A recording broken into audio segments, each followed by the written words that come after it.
we know the story. The House says the El-Rufai administration stole the state blind, worse than whatever was recorded between 1965 and 1999. And that it was not just the governor who betrayed his oath of office and lacked discretion, but that heads of agencies, parastatals were also complicit. Your report, your committee report, is calling for the governor, former governor that is, the heads of parastatals, the heads of agencies, that is, the accountant general, the auditor general, the commissioners of finance during the period, the special advisor and counselor, Jimmy Lawal, and the special advisor, media, all of these persons are to be investigated by the law enforcement agencies. On his side, former Governor Nasir El-Rufai says this is political witch hunt, jaundice report, scandalous report, and that he's very proud of the legacy that he left behind, and that he served the state of Kaduna with integrity. All of this is more than 24, 48 hours. Where are we right now? What response has the House received from the law enforcement agencies? And indeed, Governor El-Rufai said his commissioners, heads of agencies under him, they were very confident, and they came and interacted with the ad hoc committee because they know that they did nothing wrong. Do you think they have been given fair hearing? And what has been the response from the law enforcement agencies? Back to you. Thank you, Mr. Abati. It's a pleasure talking to you this morning. Talking about integrity, people with integrity don't find themselves in questionable circumstances or surround themselves with people with questionable characters. As a matter of fact, some of the people that were mentioned in the report who served under his government are people, okay, like for instance, Jimmy Lawal. Jimmy Lawal was the MD of Alpha Merchant Bank who grounded that bank. He was sentenced in absentia. As a matter of fact, Sahara reporters described him as a serial fraudster. Are these the kind of people you surround yourself and you call yourself a man of integrity? A man of integrity should say something and do it. He went to African Development Bank, collected a loan of $130 million to revamp the transport system in Kaduna State. Come to Kaduna State and show me what transport system was done. They used that slogan, collect this money, and diverted it to other use. He collected $62 million from Islamic Development Bank to boost education in Kaduna State. Well, they were able to build 6 science secondary schools across the state. Outside that, what else do we have to show for the money? So you cannot be claiming to be a man of integrity while your action is showing otherwise. And besides, if you are responsible enough, you will not do actions or take actions that will mortgage the future of your people in a manner where they will barely survive. And then some of these monies collected for some of these projects were not judiciously used. Else, when you come to Kaduna State today, out of 100%, the monies they collected for these projects, you could see that they only executed just about 40% of these projects. They will paint them, bring social media, and show the whole world they are working. But a larger percentage of these works are left undone. When you come to the streets of Kaduna today, you will see so many of these roads. In fact, the road that was named after him on the day of handing over, former Marah Road, it has not been completed. And the contractors have abandoned sites.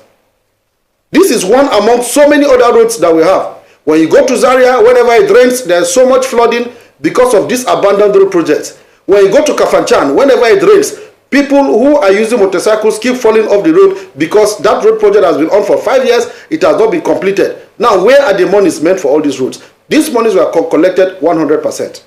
All right. Now, talking about integrity, do you know, when you check the records, you will see that immediately he was sworn in 2019 for the second time, the 8th Senate rejected that loan bid.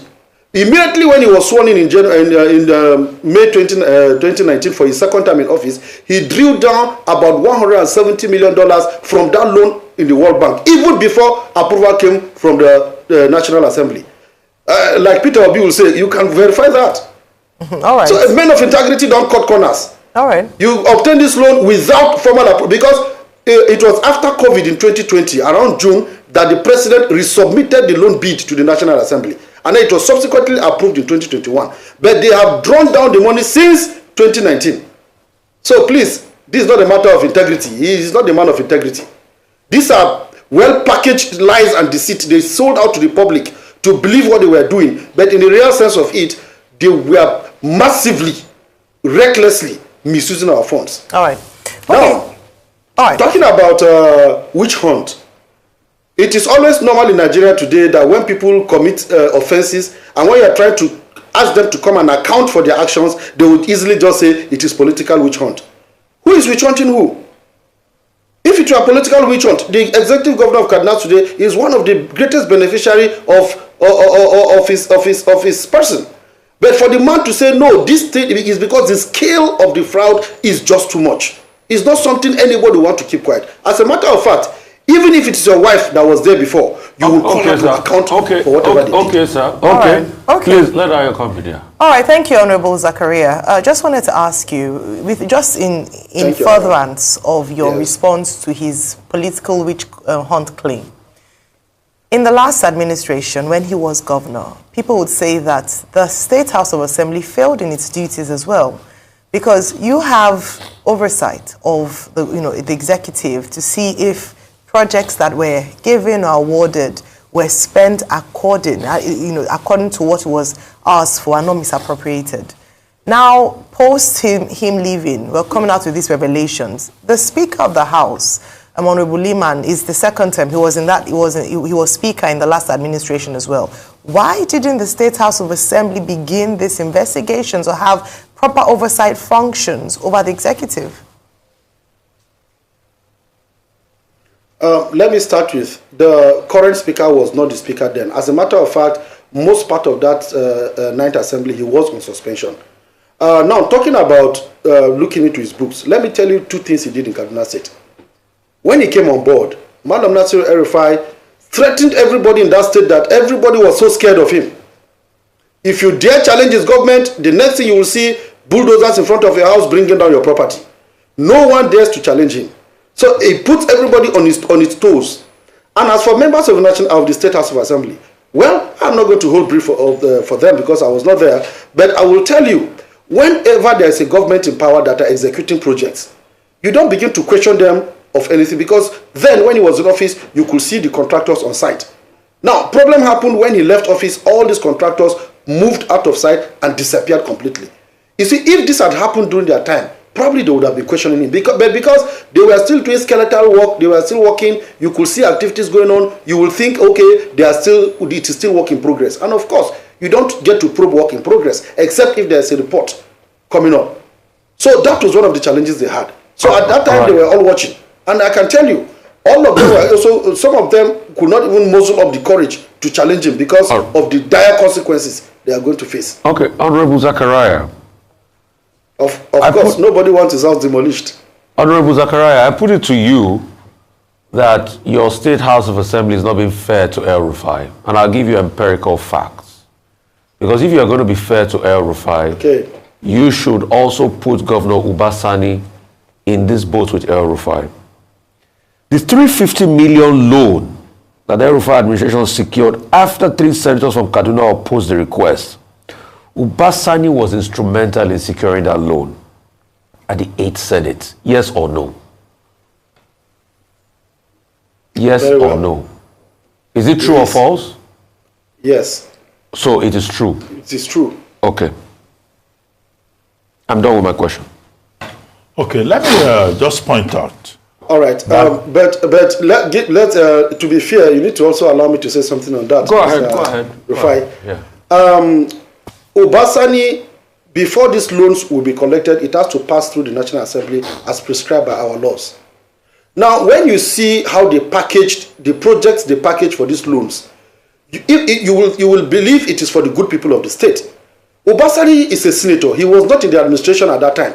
He did not participate in signing any contract. He did not participate in executing any of these projects. And for Christ's sake, you can guarantee anybody or recommend anybody for a job. You've done that several times. But when you recommend somebody or guarantee somebody, it is not enough for that person to go and abuse the privileges of that office, and then they want to hold you responsible for it.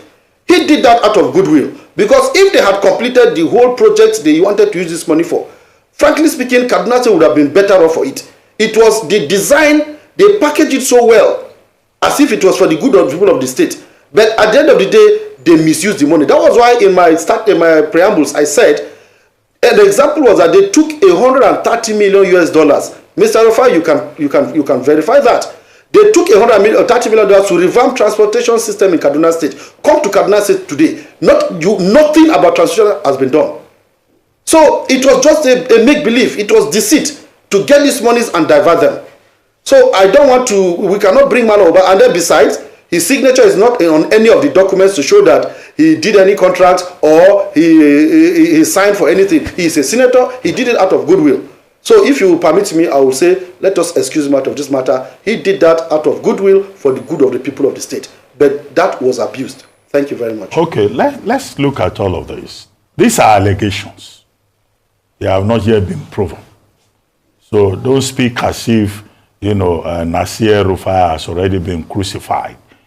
I asked you the question, where are we with the intervention of the law enforcement agencies that the House at plenary is requesting for? Or the law enforcement agencies are not interested? Because if they don't get into the matter, nothing will come out of it. The second part of it is the political side of it.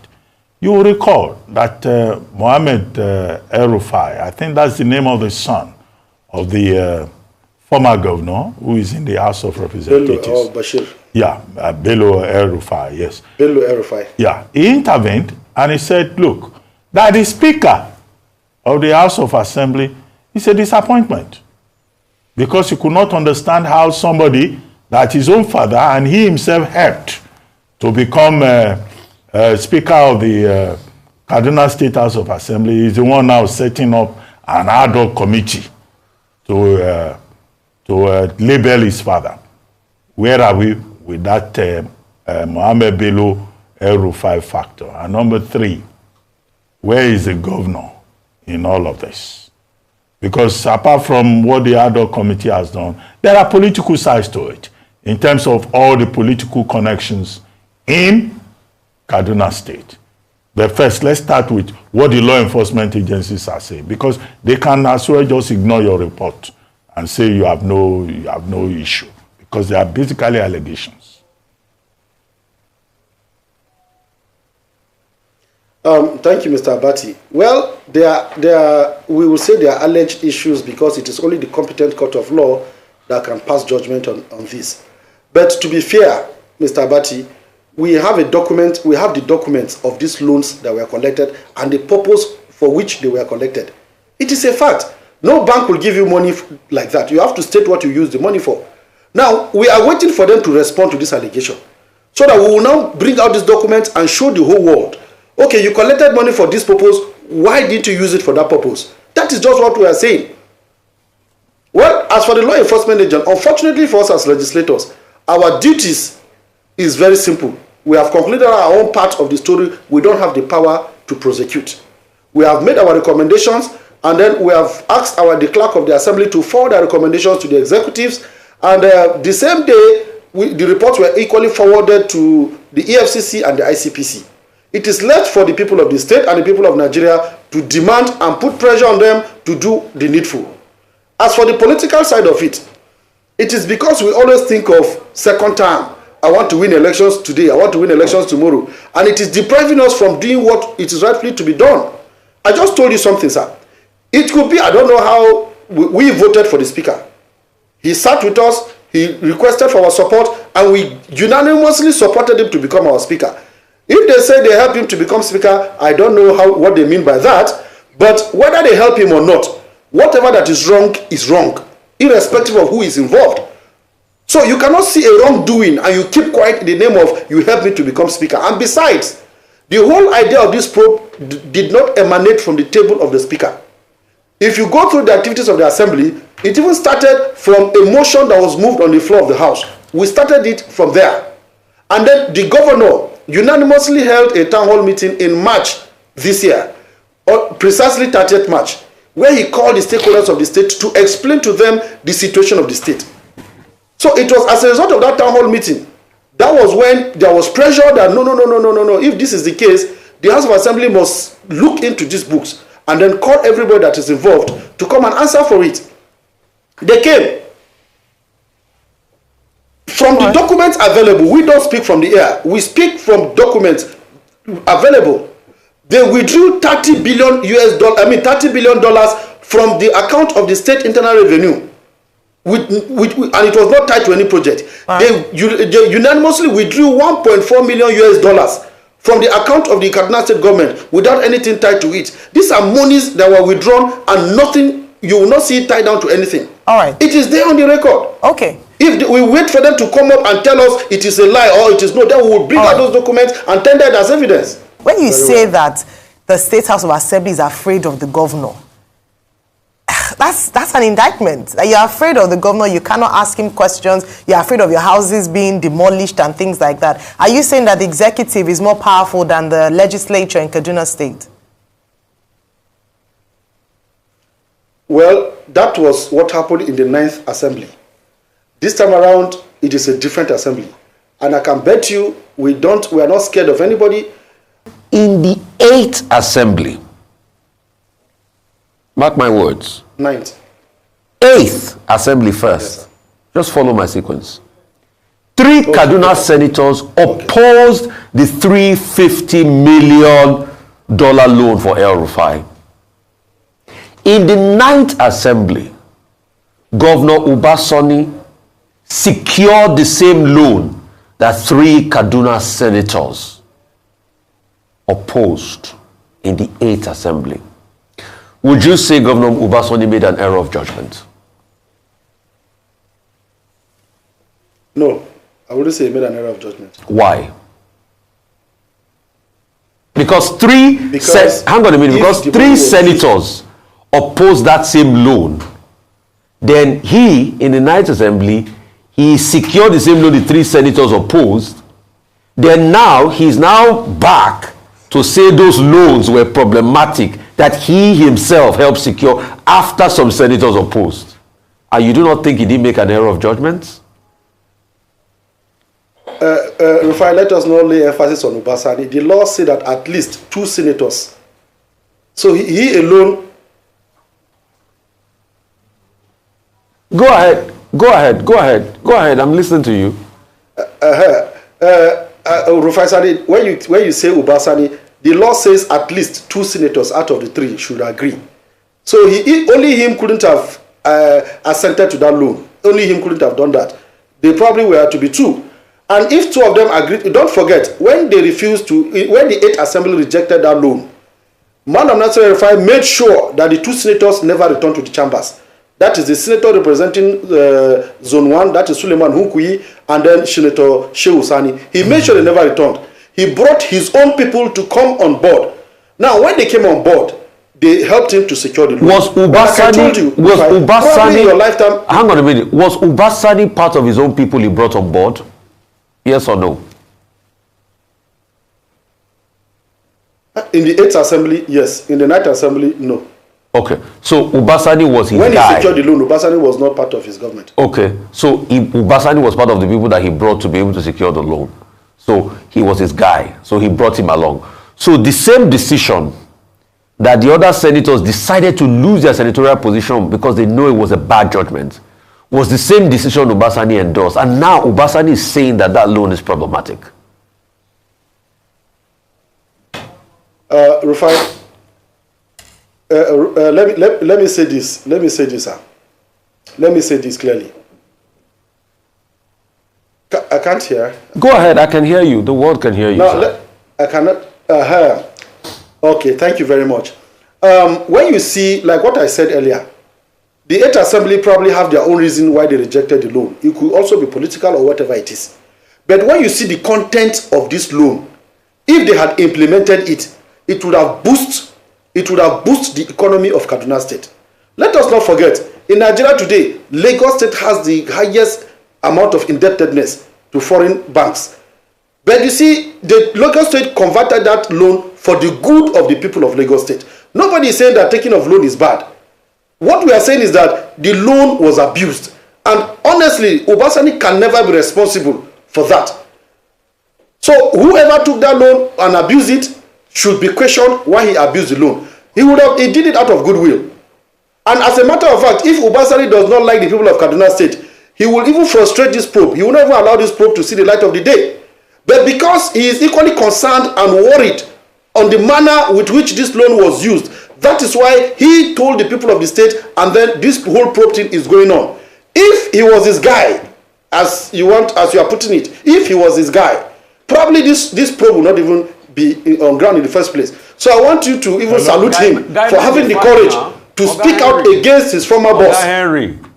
So will it be correct to say that what we are having in Kaduna State is slightly similar to what is going on in River State? If it is true that El-Rufai fighting some of his perceived enemies helped Uba Sani to become governor, now that there is a trailer that has passed between the godfather and the godson, which even the People's Democratic Party in Kaduna State say, yes, Uba Sani was probed his predecessor. This is, in real terms, about politics, about godfather-godson relationship going all right.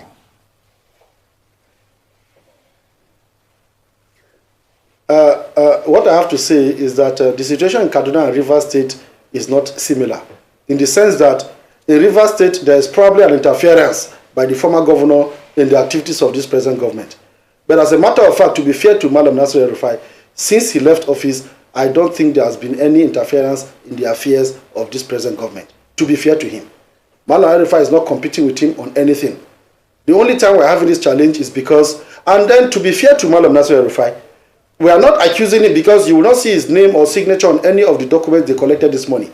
We are not saying he took any money. If you check our recommendations, in areas where he was found wanting, we stated it clearly. It's possible, like the way Buhari said, he was surprised with the level of corruption in his administration. It's possible El-Rufai did not know anything about it. So those who are involved, those whose names are involved, those who did these withdrawals, by the time they bring them for further investigation and questioning, then if he is involved, we will now say, we are calling his name today because he is the head of that government. It was his government.